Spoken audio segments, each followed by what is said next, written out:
आणि ब्रेक नंतर महत्त्वाची बातमी। अमरावतीमध्ये चिकनपेक्षाही कोथिंबीर महाग झाली। 1 किलो कोथिंबीरीला 400 रुपये किलो दर आलेला आहे। पावसामुळे भाजीपाला महागल्यामुळे या दरांमध्ये वाढ झाली आहे। वाढलेल्या दरांमुळे ग्राहकांच्या खिशाला मात्र कात्री बसते।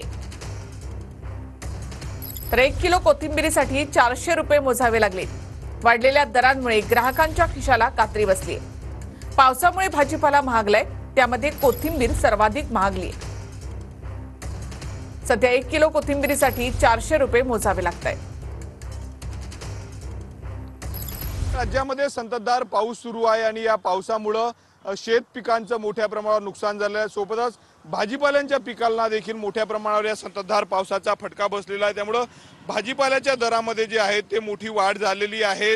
रोजच्या जेवणातील महत्त्वाचा घटक असलेल्या कोथिंबीरचे दर देखील मागील काही दिवसांपासून वाढलेले आहेत। आपण जर पाहिलं तर पालकाचे देखील दर वाढलेले आहेत, इतरही भाजीपाल्याचे संपूर्ण दर वाढलेले आहेत। अमरावतीमध्ये जर आपण पाहिलं तर कोथिंबीर 100 रुपये पावावर गेलेलं, म्हणजे चिकनापेक्षा जास्त दर जर आपण किलोचे पाहिले तर सध्या कोथिंबीरीची आहेत। एक जुटी जी आहे एक पावाची ती 100 रुपयाला विकली जाते। आपण अमरावतीमध्ये जर आपण पाहिलं तर कोथिंबीरला चांगले दर मिळत असले तरी मात्र शेतकऱ्यांच्या पदरात फार त्याचं मोल पडत नाही, कारण नुकसान जे आहे ते अति पावसामुळे शेतकऱ्यांच्या पिकाचं झालेलं आहे। त्यामुळे कोथिंबीरचे दर अमरावतीमध्ये जर आपण पाहिलं तर 100 रुपये पावावर गेलेले आहेत। चिकनापेक्षा जे आहे ते कोथिंबीर महाग झाल्याचं आता बोलले जात आहेत। कॅमेरामॅन अनिकेत दातोंडेसह मी स्वप्नील उमप, TV9 मराठी, अमरावती।